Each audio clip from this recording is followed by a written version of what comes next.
সেই সময়কার অবস্থা ছিল অত্যন্ত কষ্টের। মা ফাতেমা রাদিয়াল্লাহু আনহার ঘরে সামান্য পরিমাণেও খাবার ছিল না। ছোট্ট হাসান ও হুসাইন রাদিয়াল্লাহু আনহু মায়ের আঁচল ধরে কাঁদতে লাগল, মা, আমাদের খাবার দাও, আমরা খুব ক্ষুধার্ত। অন্যদিকে একই সময়ে কুলসুমের ঘরে আনন্দ উৎসবের আয়োজন চলছিল। সেখানে বিপুল পরিমাণ খাবার সাজানো হয়েছিল। আরবের বড় বড় ধনী ব্যক্তি, ব্যবসায়ী ও তাদের পরিবার সেখানে অংশগ্রহণ করেছিল। সেই মহা দাওয়াতে প্রিয় নবী সাল্লাল্লাহু আলাইহি ওয়াসাল্লামও কুলসুমের বাড়িতে উপস্থিত হয়েছিলেন। তারপর কুলসুম নবী করিম সাল্লাল্লাহু আলাইহি ওয়াসাল্লামকে সালাম দিয়ে বললেন, হে আল্লাহর রাসূল, হে আমার পিতা, আপনি এসেছেন, আমি অনেক খুশি হয়েছি, আপনি এখানে বসুন। আমরা অনেকেই জানি, আবার অনেকেই জানি না, কুলসুম ছিলেন ধন সম্পত্তির দিক থেকে অনেকটাই স্বাবলম্বী। পক্ষান্তরে মা ফাতেমা রাদিয়াল্লাহু আনহা ছিলেন অত্যন্ত গরিব। কিন্তু অত্যন্ত গরিব হলেও তিনি দ্বীন প্রচার এবং ঈমান আমলের দিক থেকে ছিলেন অটল। কেনই বা থাকবেন না? মা ফাতেমা হলেন জান্নাতের সর্দারিনী। তিনি জান্নাতুল ফেরদাউসে সকল জান্নাতি নারীদের প্রতিনিধিত্ব করবেন। কুলসুমের বাড়িতে বিভিন্ন রকমের খাবার আয়োজন হতে লাগল। মহানবী সাল্লাল্লাহু আলাইহি ওয়াসাল্লাম বললেন, মা কুলসুম, তুমি তো সবাইকে এখানে আমন্ত্রণ জানিয়েছ, সবাইকে আমি দেখতে পাচ্ছি। শহরের বিভিন্ন লোক এখানে এসেছে তোমার মেজবানে অংশগ্রহণ করার জন্য।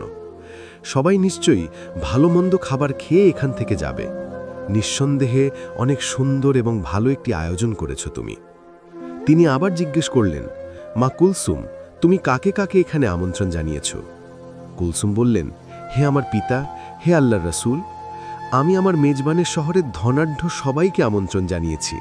আব্বাজান, শহরের সকল পণ্ডিত জ্ঞানীদেরও এখানে আমন্ত্রণ জানিয়েছি। নবী করিম সাল্লাল্লাহু আলাইহি ওয়াসাল্লাম বললেন, তুমি সবাইকে এখানে আমন্ত্রণ করেছ, কিন্তু একজনকে তুমি আমন্ত্রণ করনি।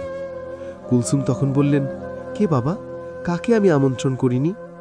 নবী করিম সাল্লাল্লাহু আলাইহি ওয়াসাল্লাম বললেন, সেটা তো তোমার অজানা হওয়ার কথা নয়, সে তো তোমার রক্তের সম্পর্ক। একটা বোঝাতে হবে তার ঘরে যে কোনো খাবার নেই। সে শুধুই এই অবস্থা দেখছিলেন এবং তার চোখ থেকে অজস্র ধারায় পানি ঝরছিল।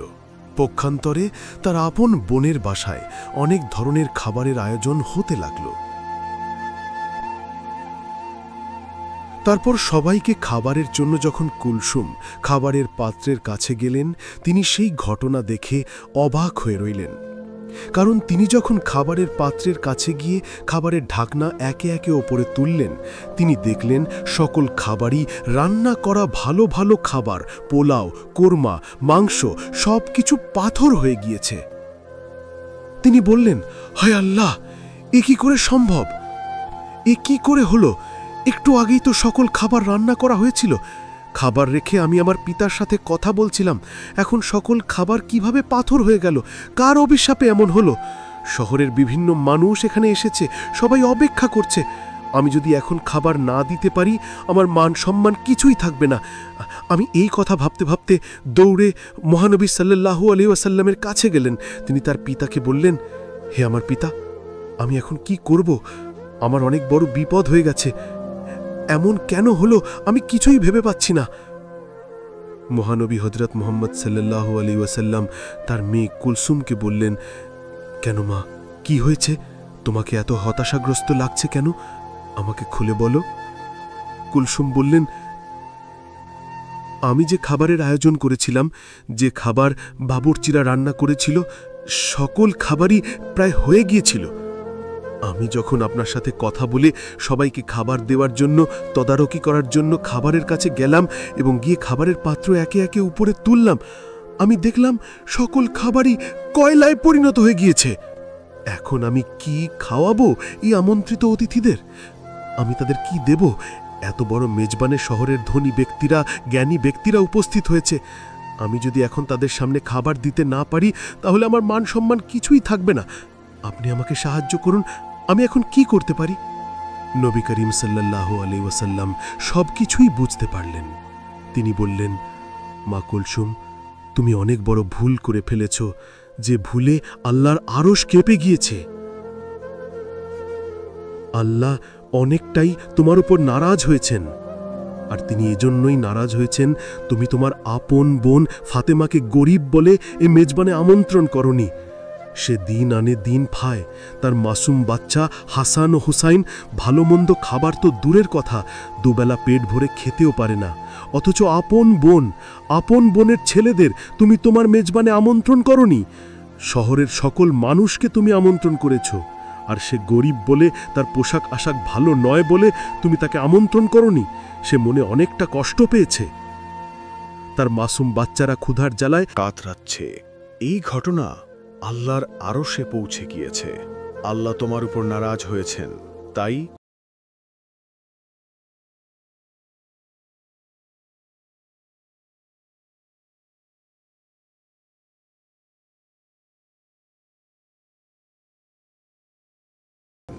নবী করিম সাল্লাল্লাহু আলাইহি ওয়াসাল্লাম বললেন, এর উপায় একমাত্র মা ফাতেমার কাছেই আছে। তিনিই পারেন সকল সমস্যার সমাধান করতে। নিশ্চয়ই তার ইচ্ছায় আল্লাহ রাব্বুল আলামিন এই সমস্যার সমাধান করে দিতে পারেন। তখন কুলসুম দৌড়াতে দৌড়াতে মা ফাতেমার বাড়িতে পৌঁছে গেলেন। সেখানে গিয়ে তিনি মা ফাতেমাকে ডাক দিলেন। মা ফাতেমা বাড়ি থেকে বের হয়ে আসলেন এবং বললেন, হে আমার বোন, তোমাকে এতটা হতাশাগ্রস্ত দেখাচ্ছে কেন? এই অসময় আমার বাড়িতে কেন? আজ তো তোমার বাড়িতে অনেক বড় খাবারের আয়োজন, অনেক বড় মেজবানির আয়োজন করেছ তুমি। কুলসুম কান্না করে বললেন, হে আমার বোন, তুমি আমাকে ক্ষমা করে দাও। আমার মেজবানে আমি সবাইকে আমন্ত্রণ করেছি, আমি তোমাকে আমন্ত্রণ করিনি। আমি অনেক বড় ভুল করে ফেলেছি। মা ফাতেলা বললেন, না না, ঠিক আছে, আমি নিতান্তই গরিব মানুষ। শহরের ধনী মানুষেরা তোমার আমন্ত্রণে এসেছে। আমি ওখানে গেলে তোমার মান সম্মানের হানি হতে পারে, এটা আমি বুঝতে পেরেছি।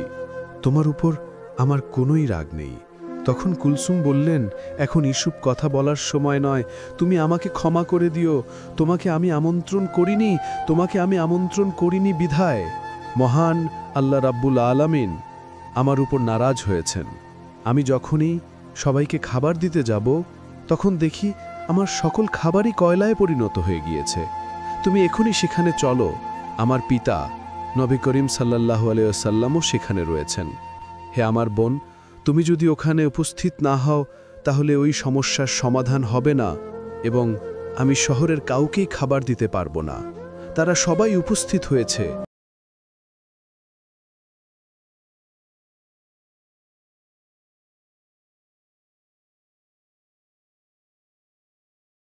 এর কথা আমি বুঝতে পেরেছি।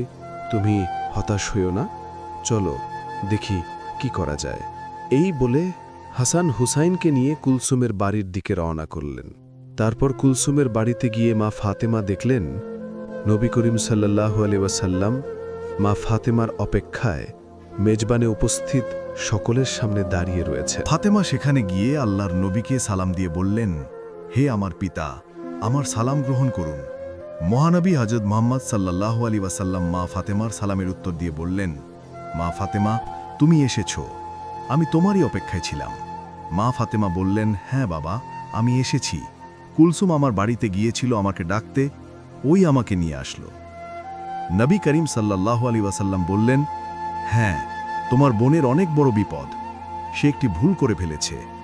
আমি নিজেও জানি তার এই কাজটি করা ঠিক হয়নি। মহান আল্লাহ রাব্বুল আলামিন তোমার কষ্টে তিনিও ব্যথিত হয়েছেন। তোমার বোন কুলসুম একটি ভুল করে ফেলেছে, সে তোমাকে আমন্ত্রণ করেনি। সে অহংকারের বশে একটি পাপ করে ফেলেছে। আল্লাহ রাব্বুল আলামিন তোমার দুঃখ কষ্ট দেখে তিনিও নারাজ হয়েছেন। আজকের এই মেজবানে শহরের গণ্যমান্য ব্যক্তিরা উপস্থিত হয়েছে। তোমার বোনের এখানে তারা আজকে দুপুরে আহার গ্রহণ করবে, কিন্তু তারা কি করে খাবে? মেজবানের জন্য যে সকল খাবার রান্না করা হয়েছিল, সে সকল খাবার কয়লায় পরিণত হয়ে গিয়েছে। এই কথা শুনে মা ফাতেমা অবাক হয়ে বললেন, আমি তো আমার বোনকে কখনোই অভিশাপ দিইনি, এমনটি কেন হলো? মহানবী হযরত মুহাম্মদ সাল্লাল্লাহু আলাইহি ওয়াসাল্লাম বললেন, মা ফাতেমা, তুমি অভিশাপ দাওনি, অভিশাপের প্রয়োজন পড়েনি, কিন্তু হাসান হুসাইনের ক্ষুধার যন্ত্রণা, মা হিসাবে তোমার আহাজারি আল্লাহ রাব্বুল আলামিনের আরশ কাঁপিয়ে দিয়েছে। তাই এই মেজবানে যে সকল খাবার রান্না করা হয়েছিল, তার হুকুমে সকল খাবারই কয়লা হয়ে গিয়েছে। এখন তোমার বোন অনেকটাই চিন্তায় পড়ে গেছে যে এত সব আমন্ত্রিত অতিথিদের যদি সে খাবার দিতে না পারে তাহলে তার মান সম্মান